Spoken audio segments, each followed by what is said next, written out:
नमस्कार दोस्तों, CTET paper 2 social science के लिए एक ऐसी मैराथन वीडियो लेकर आया हूं जिसमें पीवाईक्यू क्वेश्चन के साथ साथ एनसीईआरटी के क्वेश्चन और पेडागोजी के क्वेश्चन एकमात्र वीडियो में करवाने वाला हूं। यह वीडियो सीटेट एसएसटी के लिए सर्वाधिक महत्वपूर्ण उपयोगी साबित होगी क्योंकि एकमात्र वीडियो में हिस्ट्री, ज्योग्राफी, पॉलिटी, पेडागोजी के क्वेश्चन के साथ साथ पीवाईक्यू के क्वेश्चन कराने वाला हूं। यहाँ पर पहला क्वेश्चन आ चुका है। कहता है कि लोकसभा के प्रत्येक सत्र का प्रथम घंटा किससे शुरू होता है। यहाँ पर करेक्ट आंसर होगा प्रश्नकाल। लोकसभा का जो प्रत्येक सत्र का प्रथम घंटा होता है वो प्रश्नकाल से ही आरंभ होता है। चलिए यहाँ पर बात करेंगे क्वेश्चन नंबर सेकेंड की।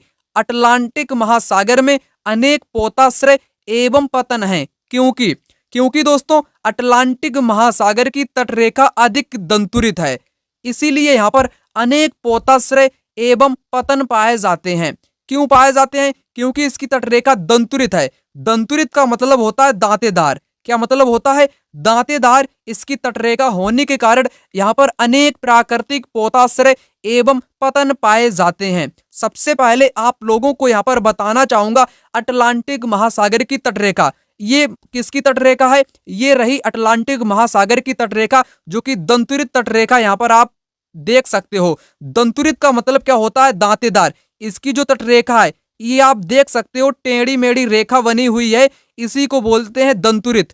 जिस प्रकार हमारे दांतों के बीच में ऊपर नीचे वाला गैप होता है उसी को क्या बोलते हैं? दांतेदार बोलते हैं, इसीलिए इसको दंतुरित तटरेखा के नाम से जानते हैं। यहाँ पर दंतुरित तटरेखा होने के कारण अनेक प्राकृतिक पोताश्रय क्या है? अनेक प्राकृतिक पोताश्रय हैं और अनेक प्राकृतिक यहाँ पर पतन पाए जाते हैं। आगे यहाँ पर बताया गया है अटलांटिक महासागर विश्व का दूसरा सबसे बड़ा महासागर है।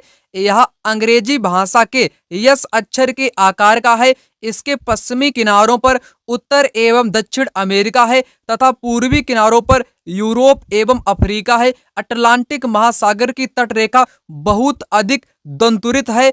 यह अनियमित एवं दंतुरित तटरेखा प्राकृतिक पोताश्रयों एवं पत्तनों के लिए आदर्श स्थिति है। व्यापार की दृष्टि से यह सबसे व्यस्त महासागर है। यहाँ से कई क्वेश्चन पूछे जा चुके हैं।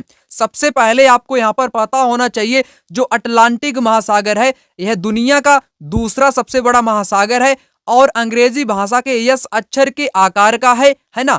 और इसकी तटरेखा जो है वो कैसी है? दंतुरित है। मैंने आपको चित्र में भी दिखाया था। दंतुरित होने के कारण अनेक प्राकृतिक पोताश्रय एवं पतन यहाँ पर पाए जाते हैं और व्यापार की दृष्टि से यह सबसे व्यस्त महासागर की श्रेणी में आता है। जब किसी व्यक्ति या समूह को किसी प्रतिरूप इमेज के साथ जोड़ दिया जाता है उसे कहा जाता है प्रताड़ित, मूर्ति, भेदभाव या रूढ़िवाद। इस क्वेश्चन का राइट आंसर होगा रूढ़िवाद।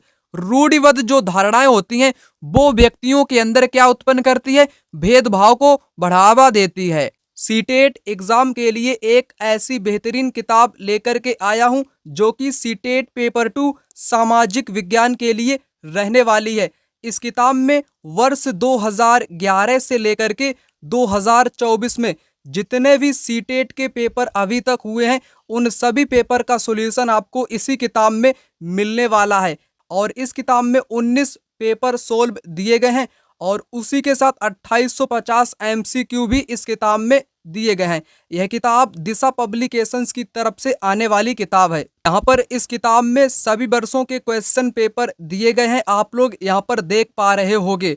जैसे मैं आपको एक पेपर दिखाना चाहता हूँ, मैंने यहाँ पर जुलाई 2024 का पेपर ले लिया और इस पेपर में आपको सारे पार्ट मिल जाएंगे। सीडीपी भी आपको मिलेगा, सामाजिक विज्ञान भी मिलेगा, दोनों भाषाएं अंग्रेजी व हिंदी आपको मिलने वाली है। यहाँ पर सारे क्वेश्चन आपको ईयर वाइज मिल जाएंगे 2011 से 24 तक के और इनका सॉल्यूशन भी आपको व्याख्या सहित मिलने वाला है। जैसे क्वेश्चन आपने यहाँ पर देख लिए और उनका सॉल्यूशन आपको व्याख्या सहित हल मिलेगा इस प्रकार से। यह किताब दोनों मीडियम में उपलब्ध है। इंग्लिश मीडियम में भी आपको मिल जाएगी और हिंदी मीडियम में भी आपको मिल जाएगी। यह किताब आपको दिशा पब्लिकेशंस की वेबसाइट से खरीद लेनी है।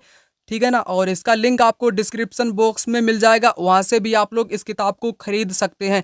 और आप लोग करन 5 कोड को यूज़ कर सकते हैं और आपको यहाँ पर एक्स्ट्रा डिस्काउंट मिल जाएगा। 40% डिस्काउंट आपको मिलेगा ही मिलेगा। उसके साथ करन 5 कोड यूज़ करेंगे तो आपको कुछ रुपए यहाँ पर और भी आपको डिस्काउंट मिल जाएगा। तो आप लोग दिशा पब्लिकेशंस की साइड से इस किताब को खरीद सकते हो। लिंक मैंने डिस्क्रिप्शन बॉक्स में डाल दिया और फ्लिपकार्ट अमेजोन का भी लिंक है, वहाँ से भी आप लोग इस किताब को खरीद पाएंगे। कहता है कि निम्नलिखित में से कौन सा आखेटक खाद्य संग्राहक के एक स्थान से दूसरे स्थान की ओर घूमते रहने का कारण नहीं था। पहले यानी कि प्राचीन काल में लोग भोजन की तलाश में एक जगह से दूसरी जगह पर घूमते रहते थे, है ना। वही आपको यहाँ पर बताना है। एक स्थान पर रहने से संसाधनों में कमी हो जाती थी, बिल्कुल कमी हो जाती थी, क्योंकि ये लोग एक जगह के सभी संसाधनों को खत्म कर देते थे। उन जानवरों का पीछा करना जिनका वे शिकार करते थे, ये जानवरों का भी पीछा करते थे, इसलिए ये जगह एक जगह से दूसरी जगह पर जाया करते थे। ये भी बात सही है। संसाधनों के लिए अन्य आखेट खाद्य संग्राहक समूहों से संघर्ष करना, जल संसाधनों की खोज के लिए भी इन लोगों को एक स्थान से दूसरे स्थान पर जाना पड़ता था। ये भी करेक्ट है, आपको नहीं वाला बताना है, इसलिए यहाँ पर करेक्ट आंसर इस क्वेश्चन का सी विकल्प हो जाएगा, जो कि गलत दिया गया है ना। गलत वाला ही आपको बताना है, इसलिए सी विकल्प इस क्वेश्चन का राइट आंसर हो जाएगा। यहाँ पर दोस्तों सबसे पहले आप लोग समझिएगा, आखेट खाद्य संग्राहक समुदाय के लोग एक जगह से दूसरी जगह पर घूमते रहते थे। ऐसा करने के कई कारण हैं। पहला कारण, अगर वे एक ही जगह पर ज्यादा दिनों तक रहते थे तो आसपास के पौधों, फलों और जानवरों को खाकर समाप्त कर देते थे, इसलिए भोजन की तलाश में उन्हें दूसरी जगहों पर जाना पड़ता था।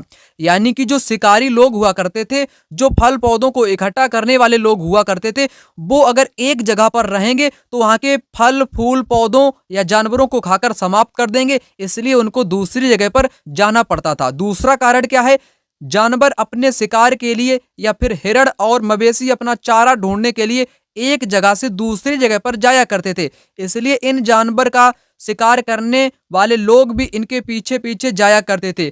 जो जंगली जानवर हैं जैसे हिरण है या कोई मवेशी जानवर है, वो चारा की तलाश में दूसरी जगह पर जाया करता था। उनका पीछा करते करते ये शिकारी लोग भी उनके पीछे जाया करते थे उनको मारने के लिए, इसलिए इनको स्थान बदलना पड़ता था। यहाँ पर तीसरा कारण बताया गया है, पेड़ों और पौधों में फल फूल अलग अलग मौसम में आते थे, इसलिए लोग उनकी तलाश में उपयुक्त मौसम के अनुसार अन्य इलाकों में घूमते होंगे। यानी कि हर मौसम में हर जो जो फल है ना वो आते नहीं थे, किसी विशिष्ट मौसम में ही फल आया करते थे, इसलिए लोगों को जाना पड़ता था दूसरी जगहों पर। चौथा कारण बताया गया है, पानी के बिना किसी भी प्राणी या पेड़ पौधों का जीवित रहना संभव नहीं होता है। पानी झीलों, झरनों, नदियों में ही मिलता था। यद्यपि कई नदियों और झीलों का पानी कभी नहीं सूखता था।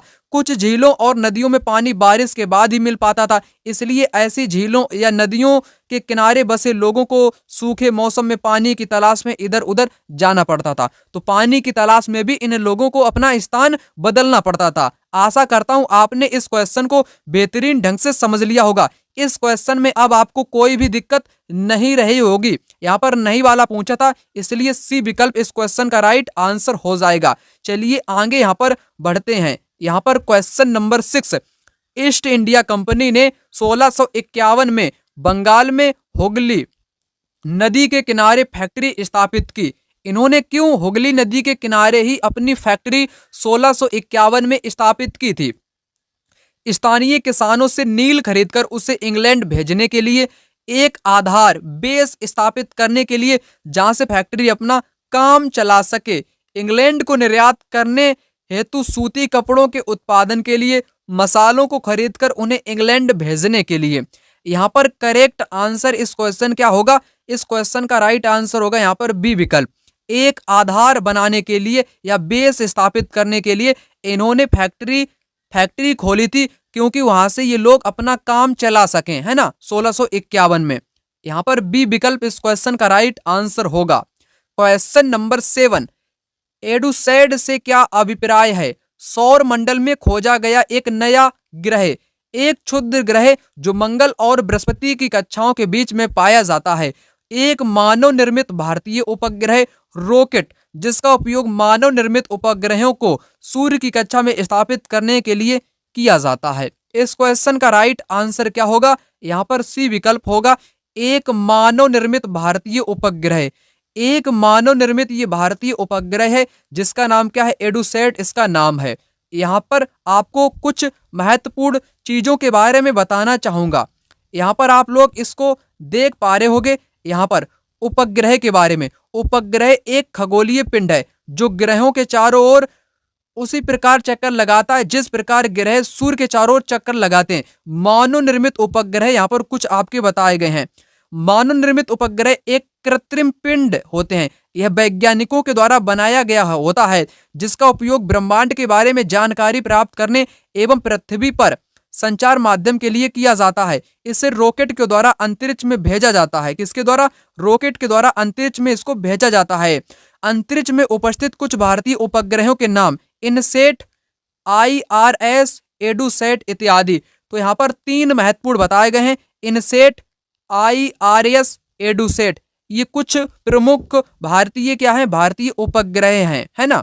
रॉकेट का पृथ्वी पर गिरना, उपग्रह का कक्षा में प्रवेश। यहाँ पर आप चित्र भी देख सकते हो। क्वेश्चन नंबर 8, भूगोल की वह शाखा जो विशिष्ट मानव जनसंख्या की संरचना के विषय से संबंधित है कहलाती है? जैव भूगोल, जनसांख्यिकी भूगोल, मानव भूगोल या नगरीय भूगोल? इस क्वेश्चन का राइट आंसर क्या होगा? जनसांख्यिकी भूगोल। जनसांख्यिकी भूगोल में जनसंख्या, जो मानव की जनसंख्या होती है ना, उसका अध्ययन किया जाता है। जनसंख्या का अध्ययन किया जाता है। लिंग संगठन, जो लिंग संगठन होता है ना, जनसंख्या के अंतर्गत ही आता है, उसका अध्ययन किया जाता है। लिंगानुपात जो होता है ना, पुरुषों की जनसंख्या कितनी है, महिलाओं की कितनी जनसंख्या है, उसका अध्ययन भी जनसांख्यिकी के अंतर्गत किया जाता है। ठीक है ना। ये सारी जानकारी किसके अंतर्गत आती है? जनसांख्यिकी के अंतर्गत ही आती है। अगर कोई भी जनसंख्या का अध्ययन करेगा, या जनसंख्या भूगोल भी एक होती है जिसको जनसांख्यिकी के नाम से ही जानते हैं। भूगोल दरअसल आपके 2 प्रकार की होती है। एक मानव भूगोल होती है।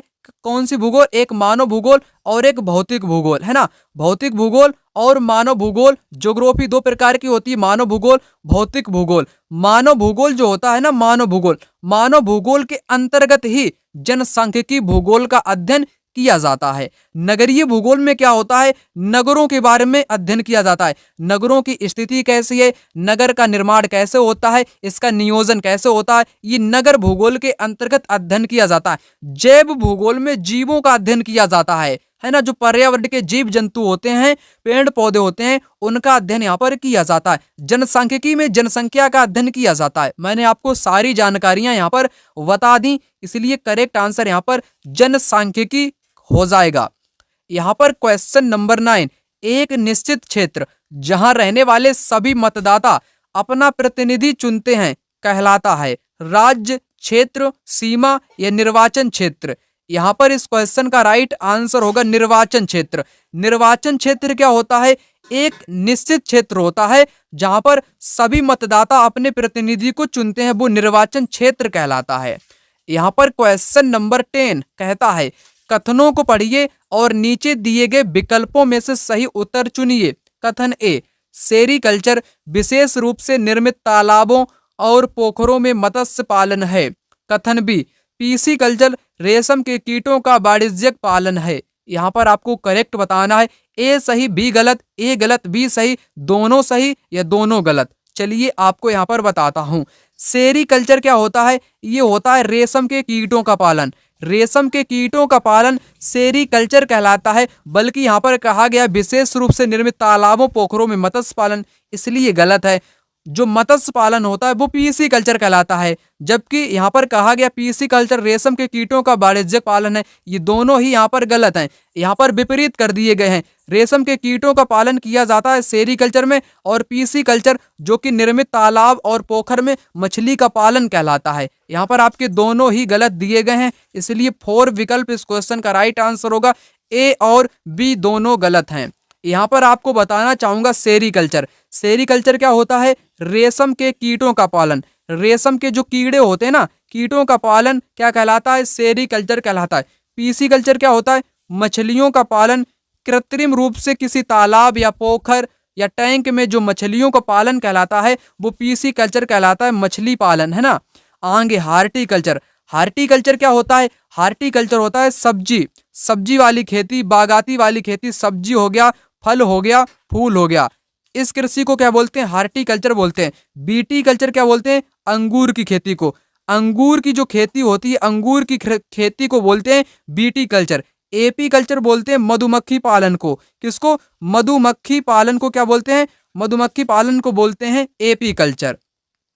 यहाँ पर आप चित्र को भी देख सकते हो। सेरीकल्चर, रेशम, रेशम के कीट। यहाँ पर ये रेशम का कीट है ना, रेशम का कीट। ये यहाँ पर आप देख पा रहे हो, रेशम के कीट से ऊन यहाँ पर प्राप्त की जाती है। आगे दोस्तों पीसी कल्चर, जो कि मछली पालन। मछलियों को आप यहाँ पर देख पा रहे हो, किसी विशेष रूप से निर्मित टैंक या तालाब में मछलियों का जो प्रजनन या पालन क्या कहलाता है? पीसी कल्चर कहलाता है। और आगे यहाँ पर बीटी कल्चर, अंगूर की खेती। किसकी खेती? अंगूर की जो खेती होती है वो क्या कहलाती है? बीटी कल्चर कहलाती है। और आगे मैंने आपको बताया हार्टिकल्चर। हार्टिकल्चर में क्या होता है? फूल आपके उगाए जाते हैं। फूल हो गया, फल हो गया, सब्जी हो गई, है ना, खेती वाली जो हम लोग उपयोग करते हैं दैनिक जीवन में, है ना, फल फूल सब्जियां, इसको क्या बोलते हैं? हार्टिकल्चर बोलते हैं। और एपी कल्चर मैंने आपको बताया मधुमक्खी पालन। कौन सा पालन? मधुमक्खी पालन। आप लोग यहाँ पर देख भी पा रहे होगे, इसको बोलते हैं एपी कल्चर। क्वेश्चन नंबर 11 यहाँ पर कहता है कि जातीय समानता को प्रचारित करने के लिए निम्नलिखित में से किसने सत्यशोधक समाज की स्थापना की? इस क्वेश्चन का राइट आंसर होगा ज्योतिबा फूले। इन्होंने सत्यशोधक समाज की स्थापना की थी। कब? 1873 में। कब की थी? 1873 में सत्यशोधक समाज की स्थापना की थी। ज्योतिबा की एक पुस्तक जो एग्जाम में पूछी जाती है, उस पुस्तक का नाम क्या है? गुलामगिरी। गुलामगिरी इनके द्वारा लिखी गई पुस्तक है ना, गुलामगिरी, जो कि 1873 में ही लिखी गई थी। और 1873 में सत्यशोधक समाज की भी इन्होंने ही स्थापना की थी। ज्योतिबा फूले महाराष्ट्र से बिलोंग करते हैं, ये भी आपको पता होना चाहिए। अब मैं इन चारों के बारे में आपको बताऊंगा जिनसे एग्जाम में मिलान वाले भी क्वेश्चन पूछे जाते हैं, स्टेटमेंट वाले भी क्वेश्चन पूछे जाते हैं। किसने कौन सा आंदोलन शुरू किया वो भी क्वेश्चन एग्जाम में पूछा जाता है। सबसे पहले हरिदास, इनका पूरा नाम क्या है? हरिदास ठाकुर इनका पूरा नाम है। इन्होंने मतुआ आंदोलन को शुरू किया था। मतुआ एक आंदोलन का नाम है। मतुआ आंदोलन को इसने शुरू किया था। ज्योतिबा फूले के बारे में मैंने आपको बता ही दिया। घासीदास ने सतनामी आंदोलन को शुरू किया था। सतनामी आंदोलन को शुरू किया था। नारायण गुरु ने कौन सा नारा दिया था? इनका नारा बहुत फेमस है, एग्जाम में पूछा भी जाता है। एक ईश्वर, है ना, एक ईश्वर, एक धर्म और एक जाति का नारा किसने दिया था? एक धर्म, एक ईश्वर, एक जाति का नारा नारायण गुरु ने दिया था। सबसे पहले आपको बताना चाहूं हरिदास, जिन्होंने मतुआ आंदोलन की स्थापना की। घासीदास ने चमड़े का काम करने वाले लोगों के साथ काम किया और सतनामी आंदोलन की स्थापना कर दी, ठीक है ना। उसके बाद नारायण गुरु ने नारा दिया था एक ईश्वर, एक जाति, एक धर्म के बारे में। इन चारों के बारे में मैंने आपको यहाँ पर बता दिया। चलिए क्वेश्चन नंबर 12 यहाँ पर कहता है कि भारतीय बहुलतावादी समाज में सामाजिक विज्ञान की पाठ्य पुस्तकों को बहुसंख्यक की राय को प्रदर्शित करना चाहिए, विवादास्पद मुद्दों से बचना चाहिए, सरकार के विचारों को प्रदर्शित करना चाहिए, सभी धर्मों और सामाजिक समूहों को शामिल करना और उनका प्रतिनिधित्व करना चाहिए। इस क्वेश्चन का राइट आंसर क्या होगा? डी विकल्प हो जाएगा। भारतीय बहुलतावादी समाज, बहुलतावादी का मतलब इसमें सभी धर्म आ जाएंगे, सभी मुद्दे आ जाएंगे, सामाजिक के सारे समूह आ जाते हैं बहुलतावादी समाज में। तो सामाजिक विज्ञान की पाठ्य पुस्तक को सभी धर्मों और सामाजिक समूहों को शामिल करना और उनका प्रतिनिधित्व करना चाहिए। डी विकल्प इस क्वेश्चन का राइट आंसर हो जाएगा।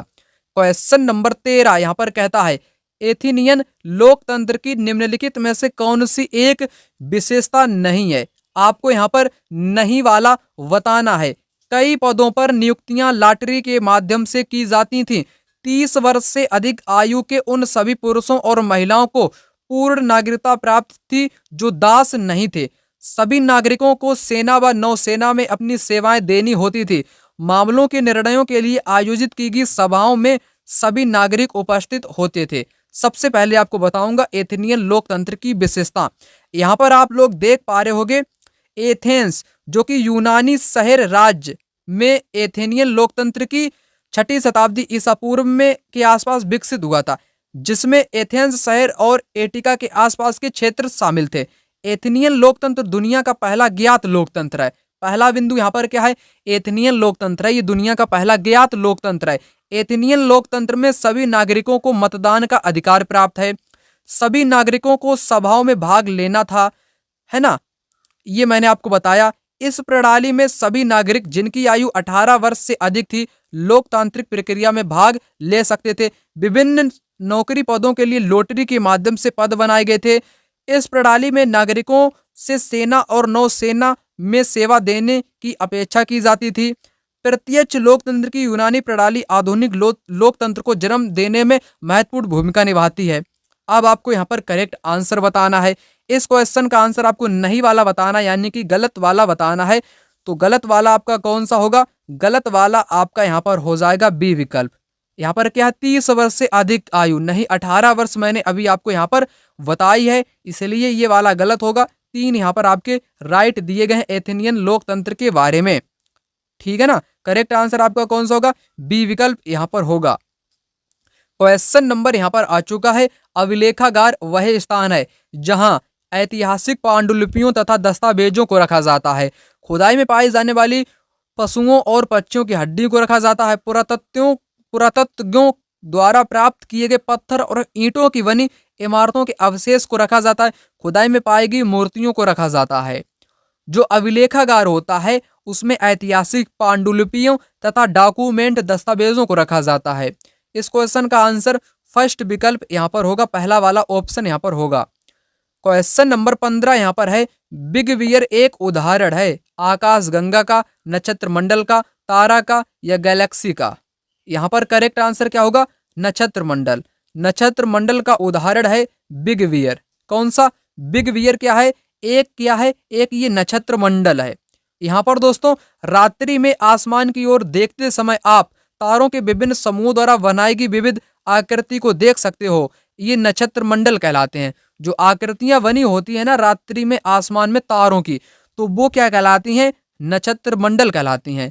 अर्सा मेजर या बिग बियर इसी प्रकार का एक नक्षत्र मंडल है। तो बिग बियर क्या है? बिग बियर एक प्रकार का नक्षत्र मंडल है।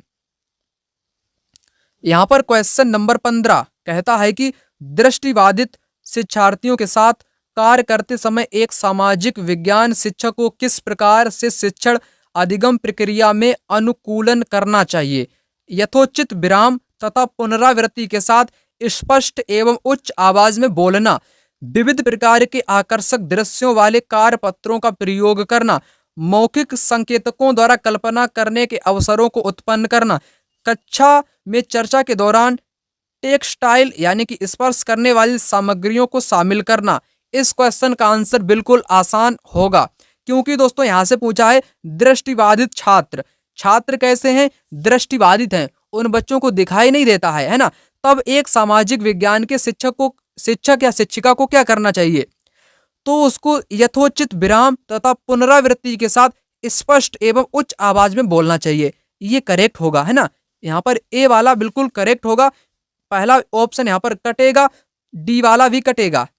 विविध प्रकार के आकर्षक दृश्यों वाले कारपत्रों, आकर्षक बच्चे तो देख ही नहीं पाएंगे कैसा क्या दृश्य है, क्योंकि बच्चे यहाँ पर दृष्टि बाधित हैं, इसलिए बी यहाँ पर आपका गलत होगा। बी वाला भी यहाँ पर गलत हो जाएगा, है ना। मौखिक संकेतकों द्वारा कल्पना करने के अवसर को उत्पन्न करना करेक्ट होगा। छूने या स्पर्श करने वाली सामग्री को यहाँ पर शामिल करना चाहिए, ये भी करेक्ट होगा। तो ए सी डी इस क्वेश्चन का राइट आंसर होगा। ए सी डी यानी कि सी विकल्प यहाँ पर करेक्ट होगा। ए सी डी, बी यहाँ पर आपका गलत हो जाएगा। चलिए आगे बात करेंगे। क्वेश्चन नंबर 16, भारत की सर्वोच्च कानून निर्माण संस्था है। कानून कौन बनाती है? कानून बनाती है संसद। कौन बनाती है? कानून का निर्माण करती है संसद। करेक्ट आंसर क्या होगा? संसद। क्वेश्चन नंबर 17, दादन व्यवस्था पुटिंग आउट सिस्टम के अंतर्गत बुनकर और सौदागर के बीच निम्नलिखित में से व्यापार का कौन सा रूप है? ये क्वेश्चन एग्जाम में हर बार पूछा जाता है, दादन व्यवस्था वाला, है ना। इसमें क्या होता है, जो सौदागर होता है यानी कि जो व्यापारी लोग होते हैं ना, वो क्या करते हैं, कच्चे माल को बुनकर को दे देते हैं। बुनकर को क्या करते हैं, बुनकर को कच्चा माल दे देते हैं, कपास दे देते हैं, सूत दे देते हैं और उनसे कहते हैं कि आपको मैं धन दूंगा, रुपए दूंगा, इसके बदले में आप लोग कपड़े को तैयार कर दो, है ना। कम कीमत पर ये लोग कपड़े को तैयार कर देते हैं, यही कहलाता है दादन व्यवस्था। तो इस क्वेश्चन का आंसर क्या होगा? बुनकर सूत खुले बाजार से खरीदते हैं, खुले बाजार से नहीं खरीदते हैं। इनको तो सूत कौन दे देता है? सौदागर लोग ही दे देते हैं। सौदागर से न्यूनतम बोली पर सूत खरीदा जाता है नहीं, ये फ्री में देते हैं सूत और इनसे कहते हैं कि आप कपड़ों का निर्माण करो, जितने कपड़े आप लोग बना लोगे उसके बदले में हम लोग आपको धन दे देंगे, है ना। सौदागर द्वारा सूत बुनकर को बेचा जाता है, इसमें बेचा नहीं जाता है ना, बेचा नहीं जाता है। सौदागर द्वारा सूत की आपूर्ति बुनकर के लिए की जाती है और तैयार कपड़ा बुनकर से कम कीमत पर वापस खरीदा जाता है। आप लोगों ने यहाँ पर समझ लिया होगा। डी विकल्प इस क्वेश्चन का राइट आंसर यहाँ पर हो जाएगा। चलिए आगे बात करेंगे। क्वेश्चन नंबर 18, सामाजिक विज्ञान के बारे में निम्नलिखित में से कौन सा कथन सही है? सोशल साइंस के बारे में आपको ट्रू कथन बताना है, ट्रू स्टेटमेंट। समाज के विविध सरोकारों से सामाजिक विज्ञान का कोई संबंध नहीं है। सामाजिक विज्ञान सजातीयत और रीति रिवाजों पर बल देता है। सामाजिक विज्ञान एक विषयनिष्ठ अनुशासन है। सामाजिक विज्ञान एक विश्लेषणात्मक और सृजनात्मक मानस की नींव रखता है। करेक्ट आंसर यहाँ पर डी विकल्प होगा। सामाजिक विज्ञान एक विश्लेषणात्मक और सृजनात्मक मानस की नींव रखता है। चलिए आगे यहाँ पर बात करेंगे क्वेश्चन नंबर 19 की। पृथ्वी से चंद्रमा का केवल एक ही भाग दिखाई पड़ता है, क्योंकि चंद्रमा का दूसरा भाग केवल दिन के समय पृथ्वी की ओर होता है। चंद्रमा का दूसरा भाग केवल अमावस्या को पृथ्वी की ओर होता है। चंद्रमा को पृथ्वी के चारों ओर चक्कर लगाने में तथा अपने अक्ष पर घूमने में समान समय लगता है। चंद्रमा को अपने अक्ष पर एक चक्कर लगाने में 1 प्रकाश वर्ष का टाइम लगता है। आपको करेक्ट आंसर बताना है। यहाँ पर करेक्ट आंसर आपका सी विकल्प होगा। चंद्रमा को पृथ्वी के चारों ओर चक्कर लगाने में तथा अपने अक्ष पर घूमने में समान समय लगता है, जिस कारण पृथ्वी से चंद्रमा का केवल एक ही भाग दिखाई पड़ता है। आइए इसको NCERT से आपको समझाता हूं। चंद्रमा पृथ्वी का एक चक्कर लगभग 27 दिन में पूरा करता है। कितने दिन में? 27 दिन में पूरा एक चक्कर करता है पृथ्वी का, चंद्रमा, है ना। चंद्रमा पृथ्वी का एक चक्कर कितने दिन में? 27 दिन में करता है। लगभग इतने ही समय में यह अपने अक्ष पर भी एक चक्कर पूरा करता है। इसके परिणाम स्वरूप पृथ्वी से हमें चंद्रमा का केवल एक ही भाग दिखाई पड़ता है। चंद्रमा की परिस्थितियां जीवन के लिए अनुकूल नहीं है। इसकी सतह पर पर्वत, मैदान, गड्ढे हैं जो चंद्रमा की सतह पर छाया बनाते हैं। पूर्णिमा के दिन चंद्रमा पर इनकी छाया को देखा जा सकता है।